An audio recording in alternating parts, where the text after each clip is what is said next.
Take the moment when you can, take your time, and take up space. These are the three major lessons that have really stuck with me, and the three things I want to talk about after watching the masterpiece that is The Life of Chuck.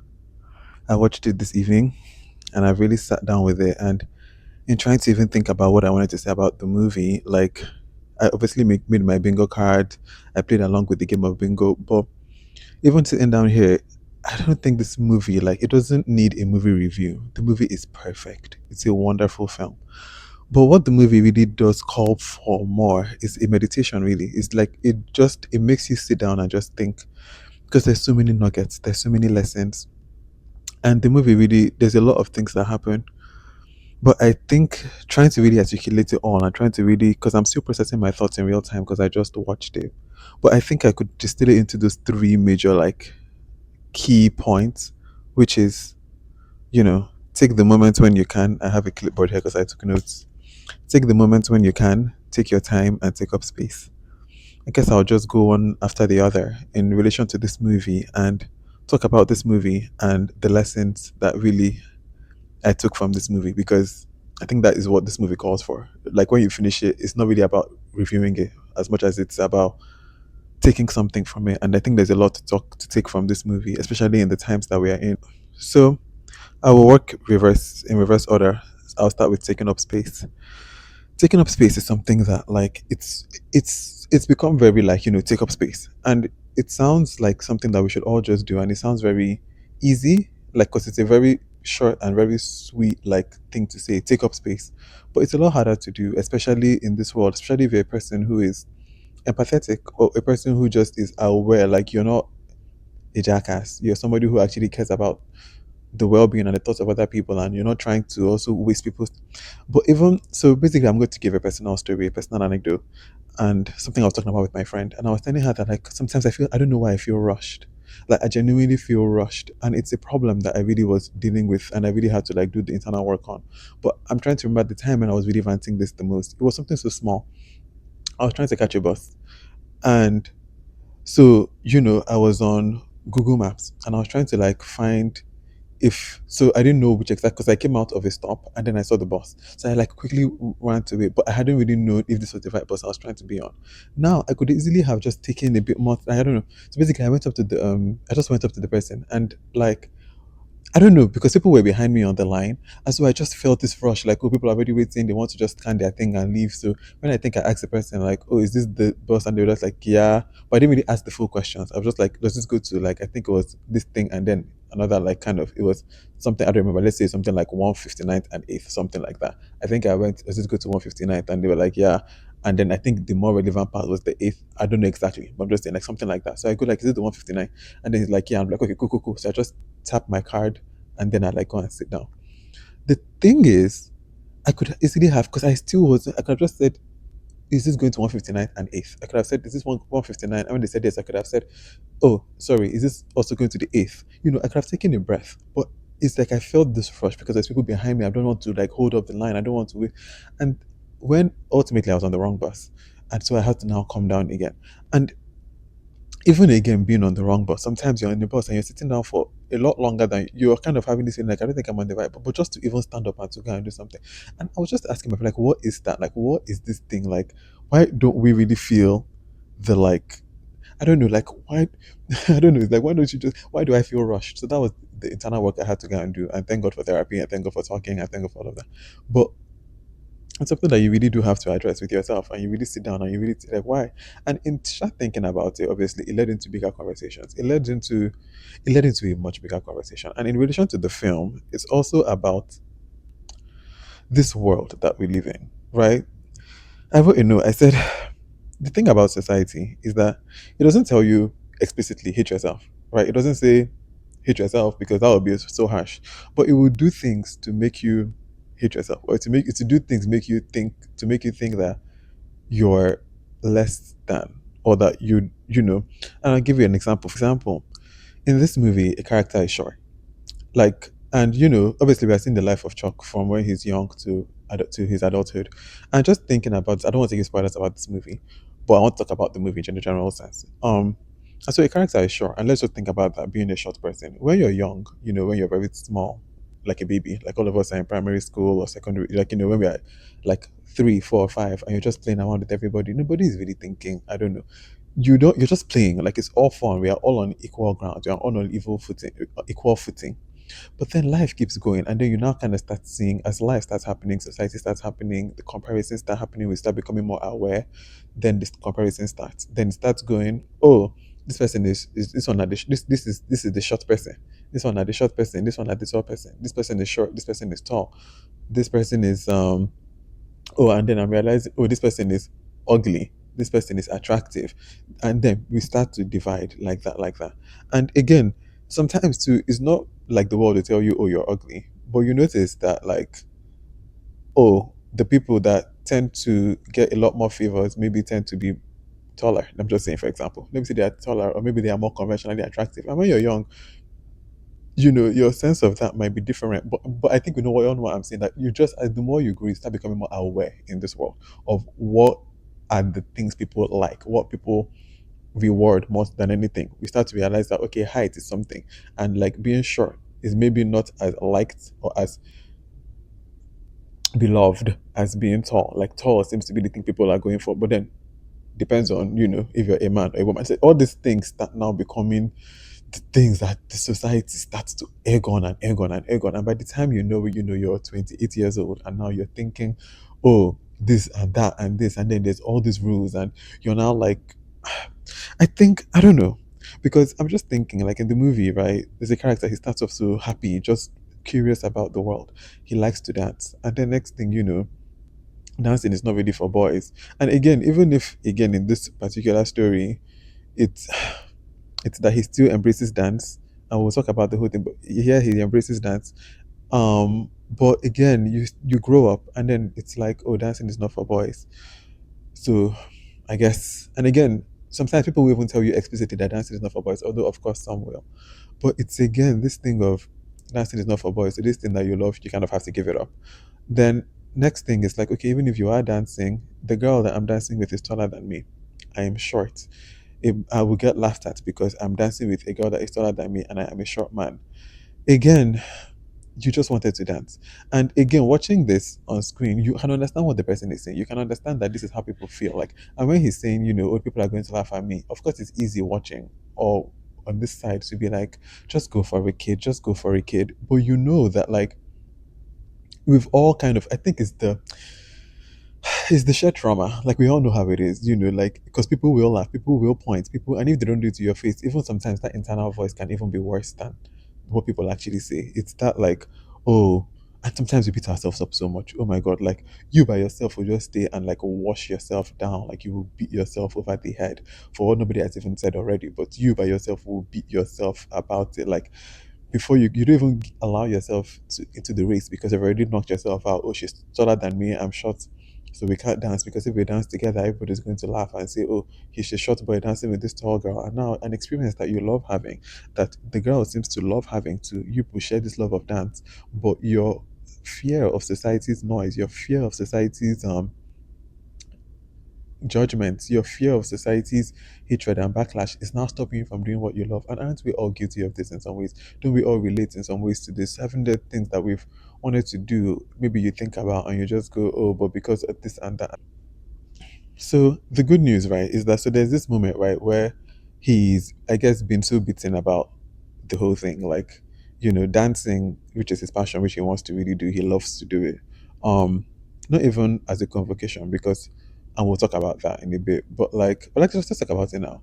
Even certain things, of course, there's the jobs, and I'm not saying that a creative field, because obviously sometimes in movies, I feel like movies tend to do this thing where they just almost sometimes crap on clerical work or any work that is not creative. Like a person doing an accountant is not the worst thing. Just because like they wanted to sing when they were young doesn't mean that the accounting work is bad, or doesn't mean that them working as an engineer is the worst thing that could happen. Sometimes it's fine. You can. I wanted to be a singer when I was younger. It's not something that like I would take. It's not something that I'm like, oh my god, I could have been the great singer. I can still record a song. I'm not like pressed about it now, but I'm just saying that like I'm happy with the life that happened. I feel like sometimes in movies they tend to do this like yes, you're established now with this accounting job. Was that what you really wanted to do? Like sometimes it's like that, but not all the time. But that's not what I'm talking about. I'm saying that in this particular context of this movie, here is a kid who just likes to dance.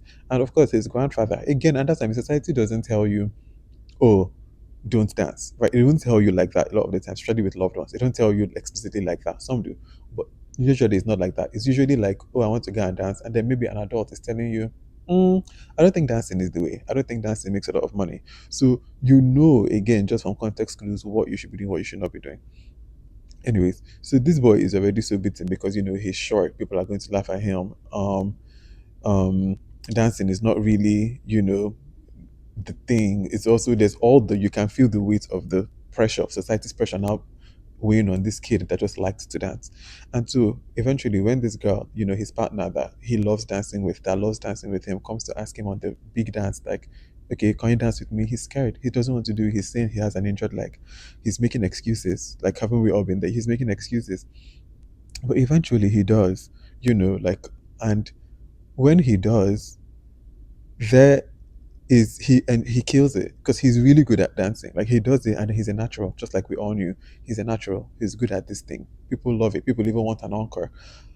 He does it and he's living la vida loca. He's so happy. He's so like ecstatic about this. And he's just, he's out in the field and he's just really feeling the euphoria of doing what he loved and what he was good at. And then there's a quote in this movie that is like my favorite quote in this film. And he says, the voiceover says, the universe is large and it contains multitudes, but it also contains me. And in this moment, I am wonderful and I have a right to be wonderful. And it's such a powerful quote because I think as people sometimes we are so good at giving other people flowers. We are so good at giving other people grace. We are so good at cheering up other people, at seeing, way to go, you do it, I'm a champion for you, I'm behind you, go and get that thing, go and do that thing. But on our own selves, it's almost like we shrink. It's so easy to shrink in this world. It's so easy to hide.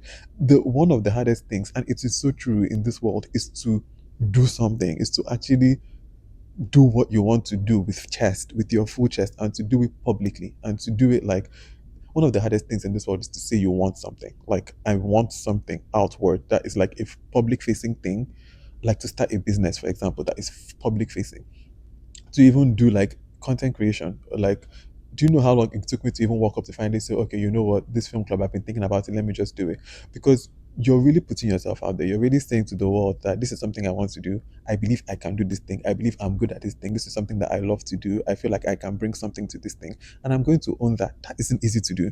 Because saying that, this world, especially if in this world, is very like, who do you think you are? This world is very like, look at you trying to do something. This world is very like, oh, you think you're better than us. Like, it's just, even most people sometimes don't like, even in ways you won't expect. Even sometimes in unsaid ways, but it's just like, who do you think you are? Oh, why you? Why do you want to do this thing? Sometimes nobody's even saying it. It's your head. Sometimes it's all in your mind. It's your mind telling you like, I mean, what for starting a business, for doing anything. And then sometimes there's the fear that like I will start this thing, it's very public facing, and then if it fails, everybody's going to laugh at me. There's all the things. So putting yourself out there. But I think the what the film really emphasizes is take up space. You are wonderful. It is good to own your wonderfulness. It is good to own your power. It's good to know what you're good at.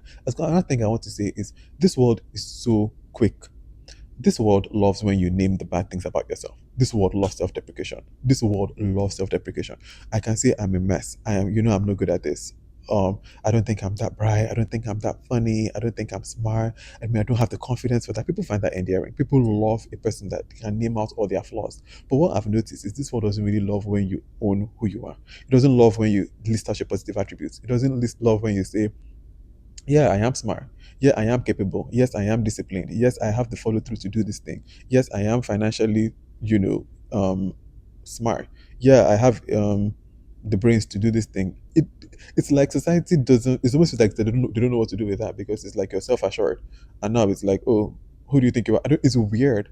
And so even these days, like something that I started doing in recent times is to really also like know what I'm good at and to voice that. Because also the thing about this world is that if you don't say what you're good at, if you don't know who you are, or you don't say who you are, or still what you are, trust and believe that this nothing is going to come. Like nothing comes from the silent. Like nothing comes to the silent. It is the truth of the matter. You really can't just be silent in the corner and think you have to speak. You have to listen. You do. In this world, I've come to find that like you have to name yourself. You have to declare your stance. You need to have an identity and you need to like say it out loud. Otherwise, people are going to project onto you. People are going to tell you who you are. People are going to constantly try to like tell you this is what you is, or just forget you, or just not even look at you because you didn't say anything. But you have to show up. You need to take up space. You need to know that I am a good dancer. I am going to dance. I'm going to take the opportunity to dance when I can because I might not be the best singer. So when they are doing singing competition, then some people would obviously love when you come and sing and you flop and you flop. Sometimes they love that it's funny, it's endearing. But when you're now dancing and it's good, some people don't like that. But even the haters will appreciate and know that this person is a really good dancer. So take up space, do the things you are good at. And once you have, because again, this quote that says the universe is large and it contains multitudes, but it also contains me in this moment I am wonderful and I have a right to be wonderful. What it gave me and the image that it brought to mind, especially because this movie uses a lot of imagery of the sky and the stars in the sky and how many that they are, and how sometimes, my dear, you are part of this. Some days it is your time to shine, right? Some days it's another star's time to shine and to twinkle. And sometimes that, and when they are twinkling, you let them twinkle and you clap for their twinkling and you say yes, twinkle. And when it's your turn to twinkle, you twinkle. You do what you're good at. You be wonderful. You step in your power because you can't now cower because you say, "Oh, I don't want to look too good, or I don't want people to not. I don't want to do this thing and then be criticized. I don't think I'm going to be that good." You need to do it because especially when you're good at something, or you know you have something to that you can contribute something, or that you just want to do something, do it. Because then that leads into the second part of this thing, which is you need to take the moment when you can. You need to take the moment when you can. A very big thing in this movie, right, is that there's a scene where he's really dancing because he loves to dance, and this is the adult version of him after life has happened, and he's taken on the corporate life and all of that. But one day somebody is drumming, and he just returns to dancing, and he has this moment where he dances. It's a very beautiful dance. Tom Hiddleston really rehearsed that dance. You can tell that that took a lot of time for him probably.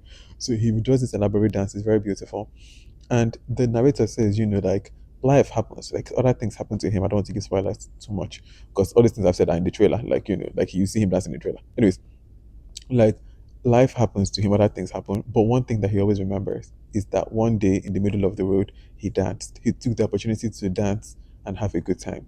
And that is, if that is not life, like it's something that I've been thinking about, that really a lot of life, because what is it for? Sometimes this world is bleak. You watch the news, you see the times, you talk to your friends, you talk to your family, you talk to loved ones, you just turn on the news, you see other people's plights, and you go, what is the point of living? But it truly is like moments like that. It's a laugh. It's a laugh shared. It's a moment of dancing. It's a moment of doing what you love. You have to take your moments when you can. Another reason why you need to take the moments when you can, it's just again in relation to this movie, especially, is that like you don't know how much time you have. Nobody knows how much time other people have. Nobody knows how much time or effort people are going to put into the next thing. For example, when I saw Rihanna in concert in 2000 and I believe 14, I don't know if it was 2014, whenever Anti the album came out, I think it was 2008, 2017. I believe it was 2017, perhaps. I think so. I don't remember. But when I saw Rihanna in concert during the Anti tour, I did not know at that time that that would be the last concert tour that that girl would go on. So this is not even like something. It's just that nobody knew. I don't even think Rihanna at that time knew that this was probably her last concert in like for the next like 8 years or more. You know, you have to enjoy things when they are there. The number of shows that I would love and then they will get cancelled. The number of things that like and that's why I think anything that you enjoy it with your chest and enjoy it when you can, as much as you can. If you're really anticipating a movie, anticipate it as much as you want to. Love the excitement, love the anticipation, and when it comes out, be excited about it. If you love that movie, scream about it from the rooftops because enjoy it. Why not? If an artist you love is in your city, go and see them when you can because you don't know when next you will. If you want to dance, if you see somebody that you think is hot, you find your crush, somebody is standing there, take the shot. Like the more life goes, the more you just realize that truly you have to just take the shots, man. Like take the moments when you can because those are the things you remember, the things you really really remember in this life, and the moments when you really lie down on your bed 2 a.m. when the lights are off, 3 a.m. when the lights are off, you pat yourself on the back for the moments that you did take, for the shots that you did take, and sometimes you regret the ones that you didn't. So just do it. I think that's another very powerful movie, powerful lesson from this movie, because life happens to all of us. Something as small as lactose intolerance for me is something that makes me realize that when I was younger, obviously I'm still young, let's not get it twisted. But when I was younger, I used to have more of like a stomach for ice cream. So I used to eat ice cream all the time. I used to eat a lot of ice cream, a lot of cake, a lot of, and then I started getting older. I guess my lactose tolerance got worse, and so now it's not as easy for me to eat that. But I'm so happy that I did when I did. Like the moments when I could eat the ice cream, when I could eat the milk, I ate it down, and that is something that makes me happy till today. I'm happy that when I could really eat this thing like a madman, I did. I'm not saying obviously you can do anything in excess. I'm not saying do the bad things in excess, but I'm saying that the things that give you joy, that are not hurting yourself, not hurting anyone, enjoy them as much as you can and take the shots. Enjoy the moment when you can. Call your friend, like call your parents, call your family, tell people you love them. Take the shots, start the thing, do the thing. Like take the chance. Why not take the moments when you can? But at the same time, and then this ties into again kind of the whole thing of me of feeling rushed. But the final thing I think, which is the taking your time part of it, take the shots, but also take your time. There's a moment in this movie which I think is very powerful when there's a character where that she there's a character who has taken a break from Juilliard, the school Juilliard, and she's now just drumming and she's trying to figure out what she wants to do next. She's figuring out what she wants to do with her life. She was in Juilliard, she's taken a break off of Juilliard. Obviously, she hasn't yet told her parents for obvious reasons because like she hasn't yet told her parents, and now she's busking. She starts playing the drum. She starts playing the drum. And she knows that, like, and sometimes she just starts playing it like that. She's just feeling it out. And she takes, what does it say? She says, yeah. And so she's like, basically, the line goes like, she's taking her time because there is time. Finding a way in is half the fun, maybe even most of it. And what that basically means is just basically that like she's taking her time to find the rhythm. And she knows that trying to find that rhythm is kind of half the fun of it, or sometimes even most of the fun. Eventually the rhythm will be found. Eventually the drum, like the rhythm will be found. But you need to take your time to get there. You will take your time to, take your time. This world doesn't allow people to take their time a lot. I keep thinking about the fact that there's so much of our life that is hinged on decisions that we were supposed to make when we were children, when we were like 9 years old, 10 years old, 11 years old. I still think about a lot of the time the fact that we are supposed to be beholden to decisions we made as children, like your career. When I first started hearing about, what do you want to do in terms of, you know, your life path, your work, your job, I was being asked these questions when I was like 14 years old, 15 years old. And obviously that makes sense because that's when you begin to start thinking about going to college and going to university, trying to start your path in adulthood and what you want to do as a job.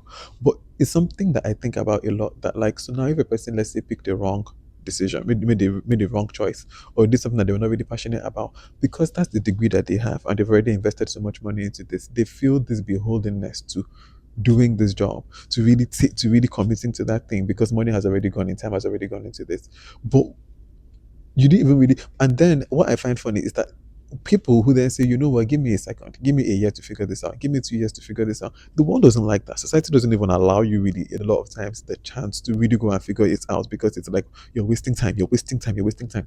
I think what this movie really told you is sometimes take your time, especially when you're younger, to figure take your time, wait a little bit. Like there is time. Finding a way in is half the fun, maybe even most of it. Eventually there's another line in this movie that is so powerful, which is, you're going to this is when something bad is happening, like somebody got broken up with, and the person says, another character says to the person, you're going to be fine, but it sucks.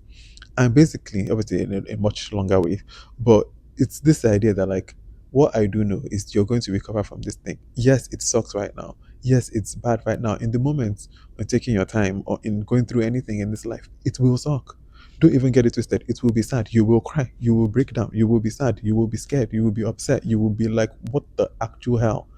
But you will be fine. And you need to have that optimistic approach to life. I'm not a naturally optimistic person, I wouldn't say. I would say this day, but it's something that I'm trying to become more of, because I find that in life, truly, I heard something that said, why not expect the best out of people? Why not? And I've said, you know what? Why not? Because I think it's so easy and it's so the first thing we do is to expect the worst. You go into conversation sometimes and you're already even having your guard up, you're already like ready for attack.